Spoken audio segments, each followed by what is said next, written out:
오늘 우리가 함께 읽은 창세기의 말씀은 애굽의 총리가 된 요셉이 양식을 구하러 온 형들과 극적으로 만나는 그런 장면이지요.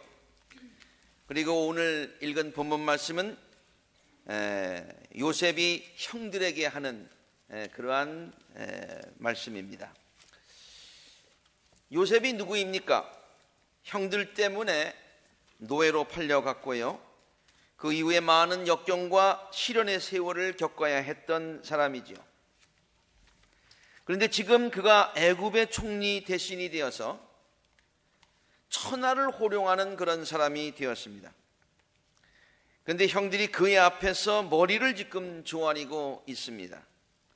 양식을 구하러 온 것이기 때문이죠. 원수는 외나무 다리에서 만난다라고 하는 우리말 속담이 생각나는 그런 장면 아닙니까? 형들을 만났을 때의 요셉의 머리에 지난 10여 년 동안 겪었던 여러 일들이 주마등처럼 지나갔을 것입니다.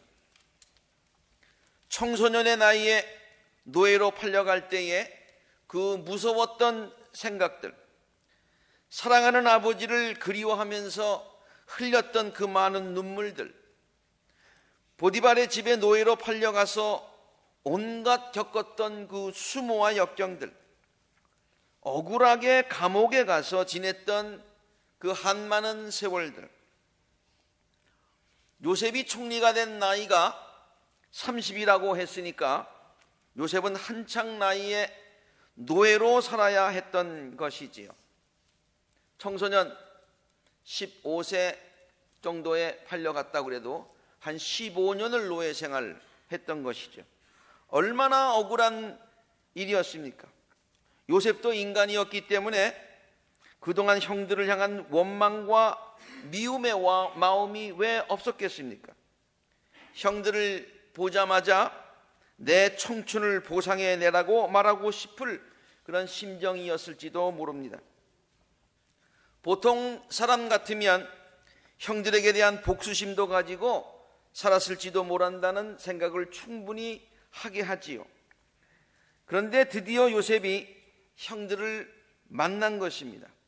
얼마든지 복수할 수 있는 그런 상황에서 자기는 요새 말로 얘기하면 갑의 위치에서 지금 만난 것이죠. 그런데 요셉이 형들에게 한 말은 너무나 뜻밖의 말입니다. 우리의 상상을 뒤엎는 그런 예상을 뒤엎는 말이죠. 내가 형님들이 이집트에 팔아넘긴 그 아우입니다. 여기까지만 말을 들으면 가슴이 형님들이 철컹했을 거예요. 그러나 이제는 걱정하지 마십시오. 자책하지도 마십시오. 형님들이 나를 이곳에 팔아넘기기는 하였습니다마는 그것은 하나님이 형님들보다 앞서서 나를 여기에 보내셔서, 하나님이 보내셔서 우리의 목숨을 살려주시려고 그렇게 하나님이 하신 것입니다. 이 땅에 흉년이 든 지가 2태가 됩니다.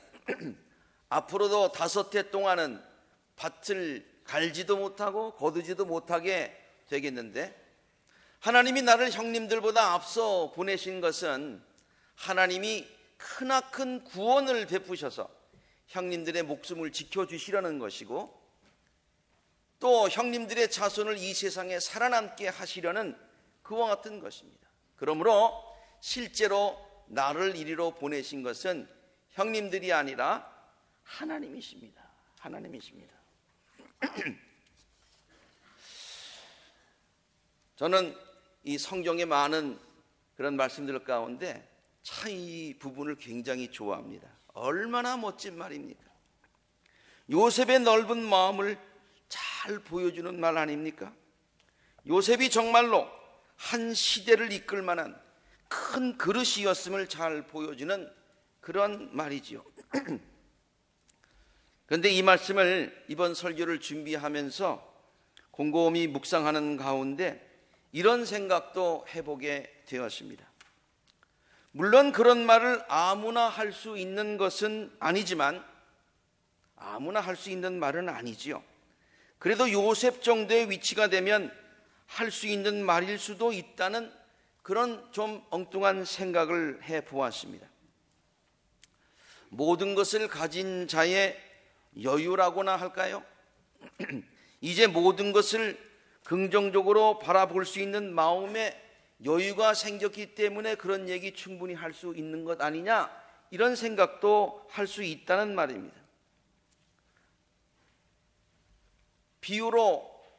한 가지 비유로 말씀을 드리자면은, 이제 경기를 다 이긴 승자로서 그동안 치열했던 경기를 되돌아보면서 가질 수 있는 여유로운 마음에 비유할 수 있을 것이다 라는 그런 생각을 해보았습니다. 치열한 경기를 하다 보면은 상대방 선수들에 대한 적대감도 생길 수가 있겠죠.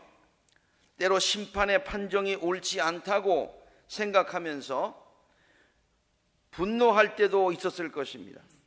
그러나 경기를 승리로 마치고 나면은, 만약에 그것 때문에 졌다 그러면은 뒤돌아보면서 모든 것이 다 불평스럽겠지만은, 경기가 승리로 끝나게 되면은 그 모든 것들이 승리를 위한 과정이었다고 생각할 수 있는 것과 같지 않을까, 이런 생각을 해보게 된 것이지요.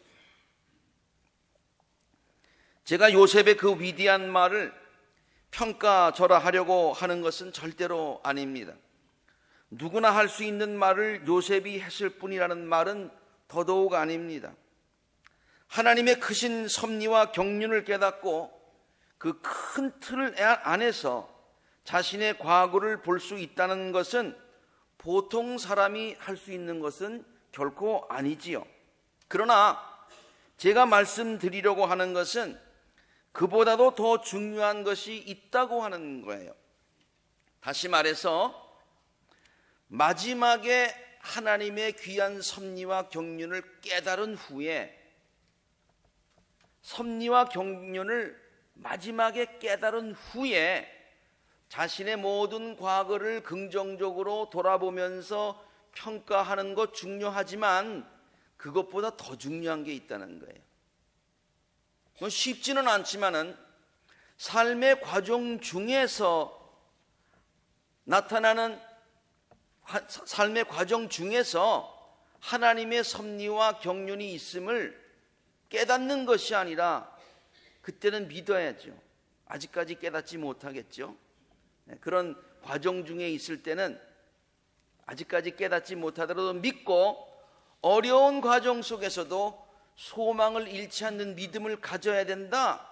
이것이 어렵지만은 더 중요한 것이다 라고 하는 그런 포인트가 되겠습니다. 정리한다면은, 마지막에 하나님의 크신 섭리와 경륜을 깨달은 후에 뒤돌아보면서 좋았었지, 감사했었지, 그렇게 돌아보는 것이 아니라, 삶의 과정 중에 하나님의 크신 섭리와 경륜이 있음을 그때는 깨달은 게 아니라 믿고 트러스트를 가지고 지금 감사하자, 그런 말입니다. 제가 오늘 설교 제목을 정할 때에 이렇게도 썼다가 그 다음에 또 이 단어도 고쳐봤다가 이렇게 했다가 한 이틀을 제가 이 설교 제목 가지고 씨름을 했어요. 그리고 제가 기쁘신 경륜을 믿고 지금 감사합니다 라는 그런 제목을 정했는데요. 이유는 그렇습니다. 같은 맥락에서 기쁘신 경륜을 지금 믿는다는 얘기예요. 깨닫고가 아닙니다. 지금은 깨달을 수가 없어요. 하나님의 그 높은 뜻을 우리가 알 수 없어요. 그러나 믿어야 돼요.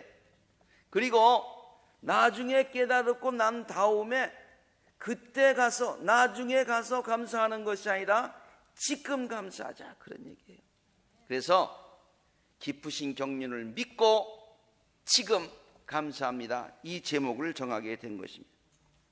예를 하나 들어서 설명을 해보지요. 남아프리카 지역에서 초창기 선교사로 활동하던 데이빗 리빙스톤, 그는 어렸을 때의 가정이 몹시 가난했다고 합니다. 그리고 10살의 어린 나이에 방직 공장에 취직하여서 10년간 그곳에서 일을 하면서 가정을 도와야 했다고 하지요. 그 당시 방직 공장의 직업 환경은 매우 열악하였다고 합니다. 특히 공장 내부는 찌는 더위 때문에 견디기가 어려울 정도였다고 합니다. 방직 공장은요, 좋은 실을 뽑아내려면은 공장 내의 온도를 거의 90도, 100도 이상을 유지해야 했기 때문이라고 하지요. 그래서 공장에서 일하는 사람들은 항상 찌는 더위에 시달려야 했던 것입니다. 아마도 한창 더운 여름철에 세탁소에서 일을 하시면서 뜨거운 스팀과 기계의 열기에 시달려 보신 분들은 어린 리빙스톤이 겪어야 했던 그 고통을 아마 쉽게 이해하실 수 있으실 것입니다.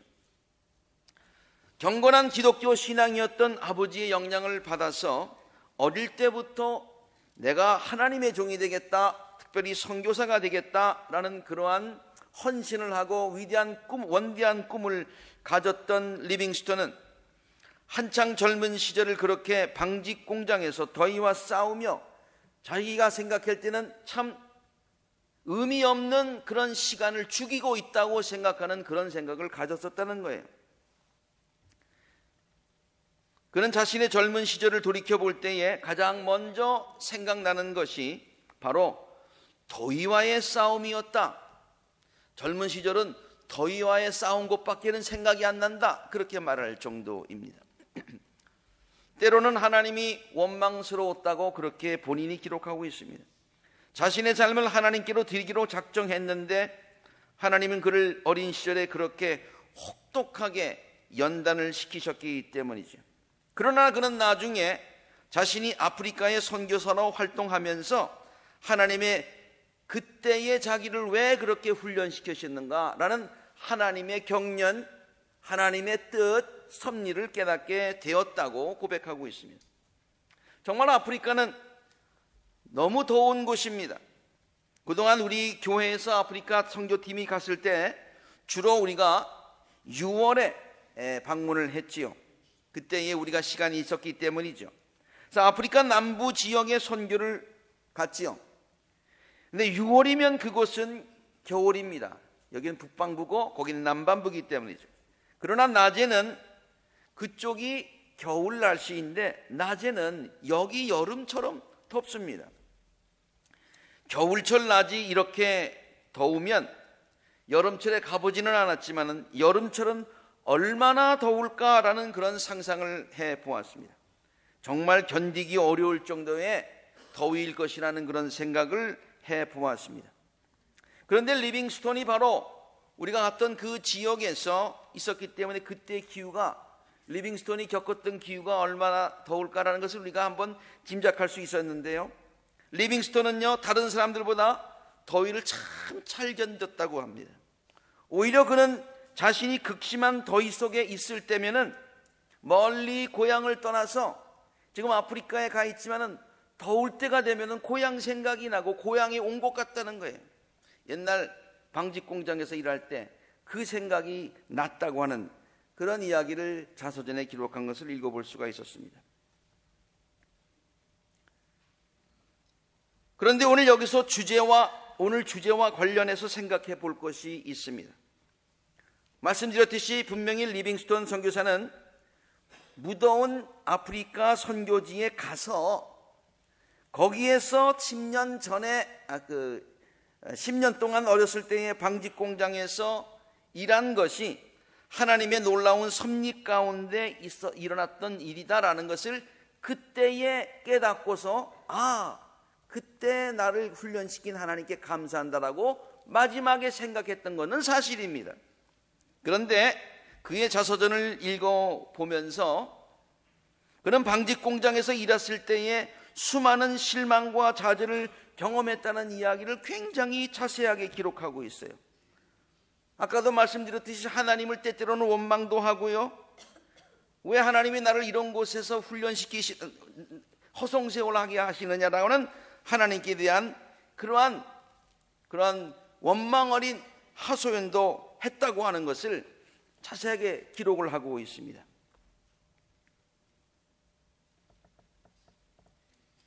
위대한 삶을 살았던 그분의 삶을 평가절하하라는 뜻은 절대로 아닙니다. 제가 말씀드리고자 하는 것은 이것이 일반적인 우리 사람들의 모습이고 또 우리들의 모습이 아닌가, 그와 같은 것입니다. 나중에 하나님의 경륜을 깨닫고 과거를 돌이켜보면서 감사하는 것, 그것도 굉장하지만은, 그러나 많은 사람들은 그런 과정 가운데서 하나님의 경륜을 믿고 감사하지 못하는 경우가 굉장히 많더라, 그런 말입니다. 이런 생각을 하면서 다시 요셉의 삶을 한번 생각해 보았습니다. 요셉도 그랬을까? 그러면 과연 요셉은 하나님의 크신 섭리와 경륜을 깨달은 다음에 오늘 본문 말씀에 있는 그때에 자신의 삶을 돌이켜보면서 긍정적인 그러한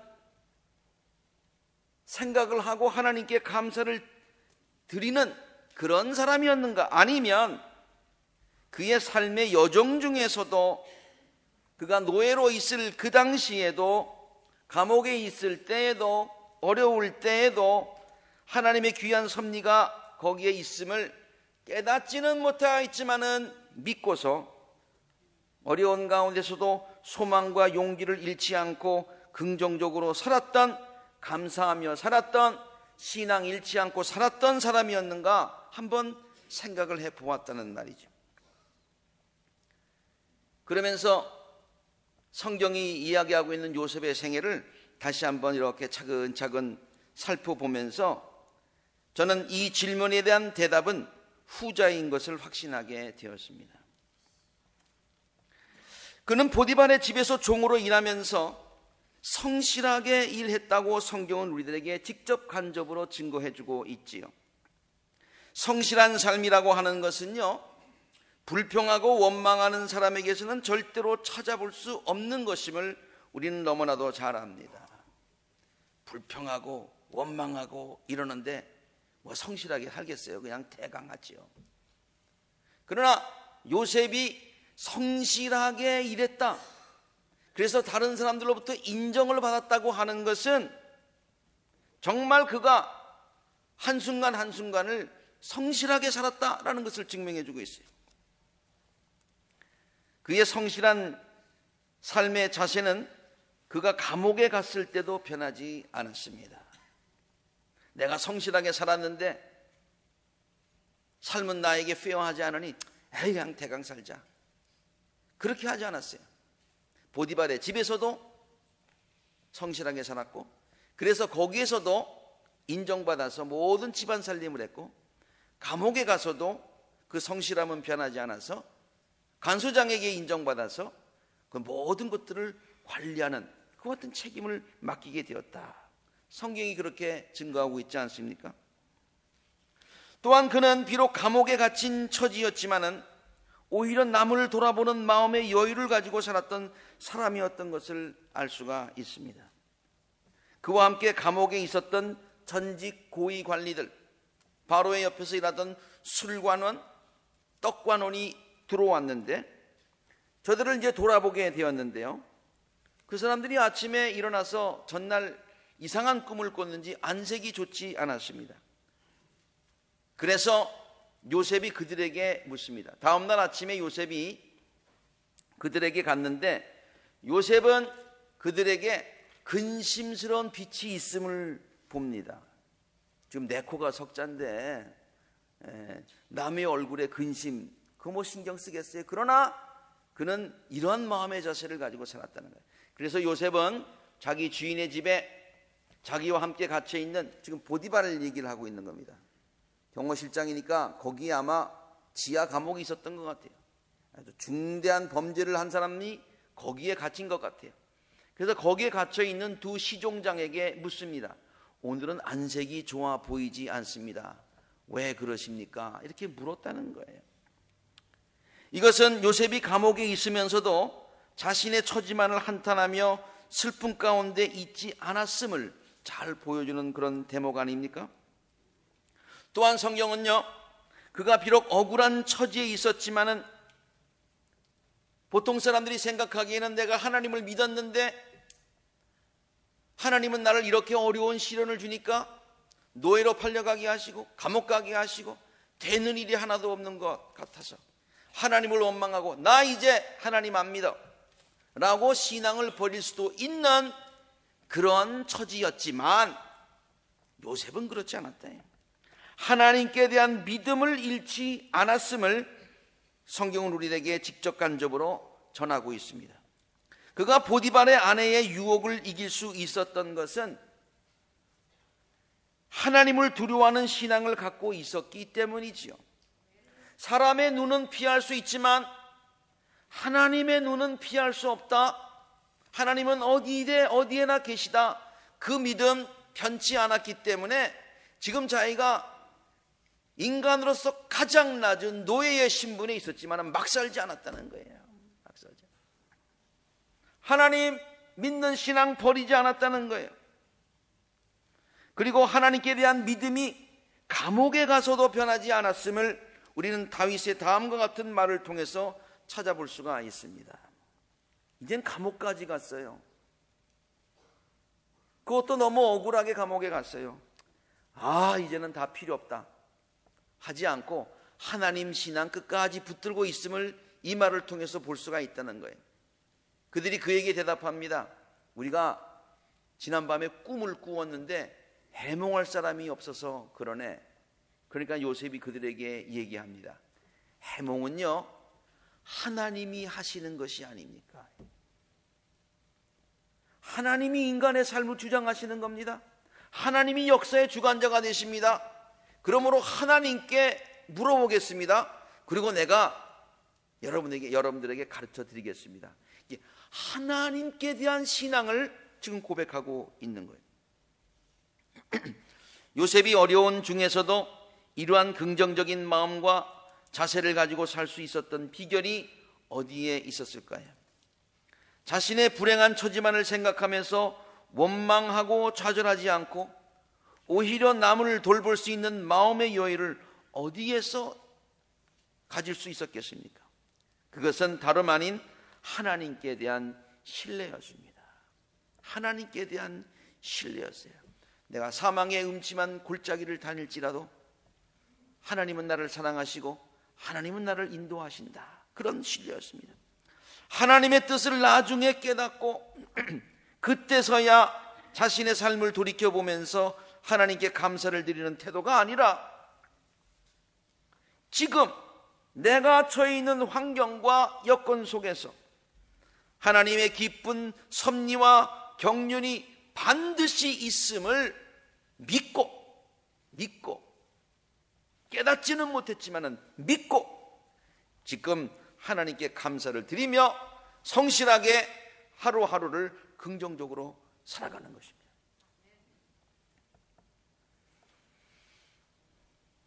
제가 지난번 설교에는 인생을 수놓는 곳에 자수에 비유를 했습니다만 오늘은 퍼즐 얘기를 좀 하십시다.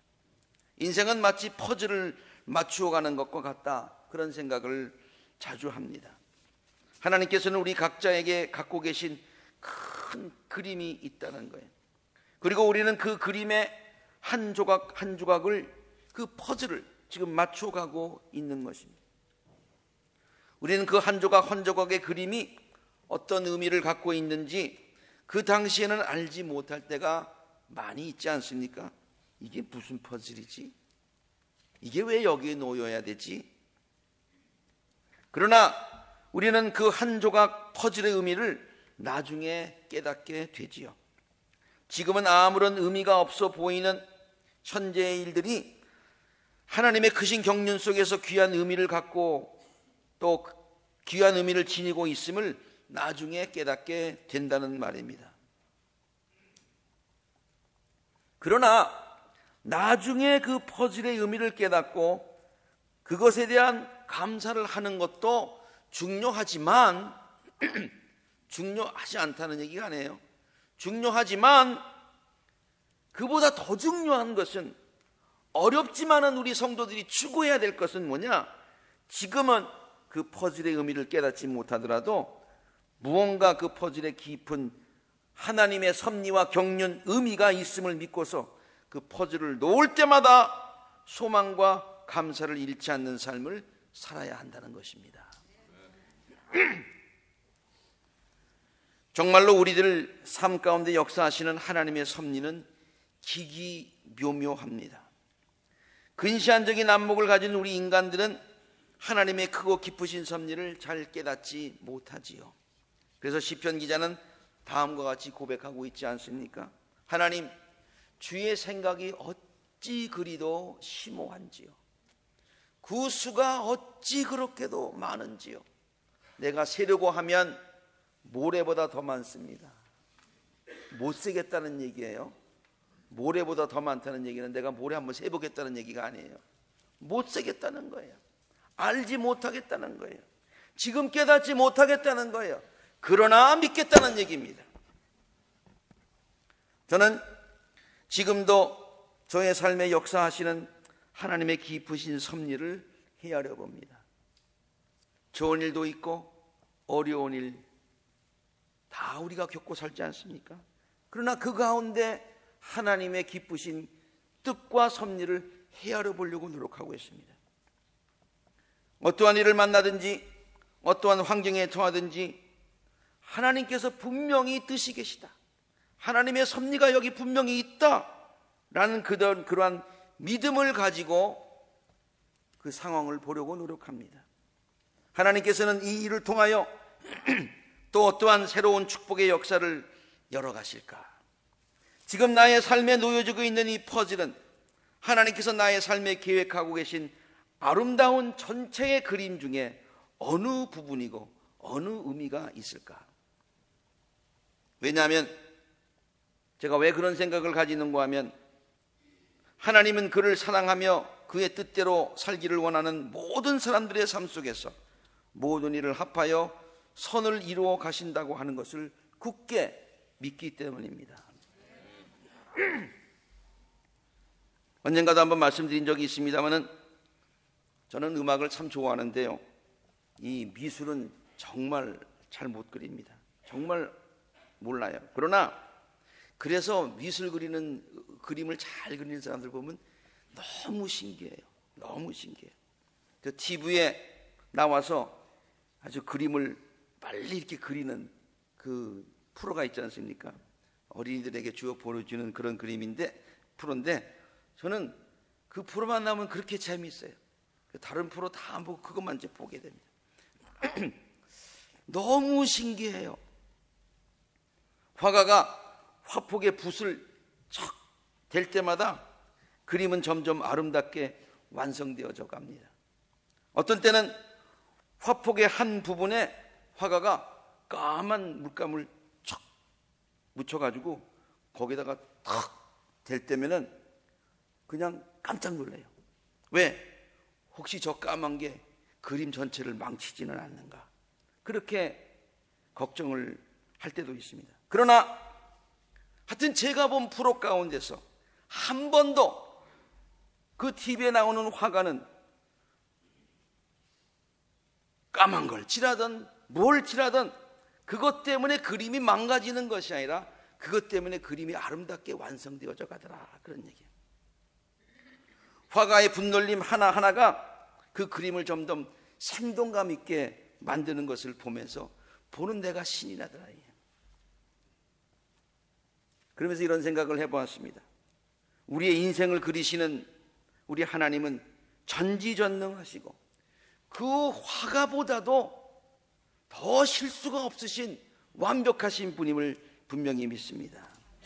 우리들의 인생의 그림을 그려가실 때에 절대로 실수 안 하시고, 때때로는 어둠침침한 색깔, 까만 색깔, 그것도 적은 양이 아니라 큰 양을 우리들의 화폭에다가 어느 부분에 탁 그리셔서 나도 놀래고 주위에 있는 사람도 놀래서 야, 이거 그림 망가지는 거 아닌가, 그렇게 생각할 때도 있지만은, 그러나 하나님께서는 우리들의 삶의 화폭에 의미가 있기 때문에, 경륜이 있기 때문에, 섭리가 있기 때문에, 그것 때문에 우리의 그림을 더 아름답게 하실지언정 우리의 그림을 절대로 망그러뜨게 하시지 않는다는 것입니다. 나의 삶의 화폭에 그려지는 조그만 점까지도 모두 의미 있게 우리들의 삶을 아름답게 만들어 가시는 하나님의 섭리와 경륜을 믿는 우리 모두가 되기를 간절히 바랍니다.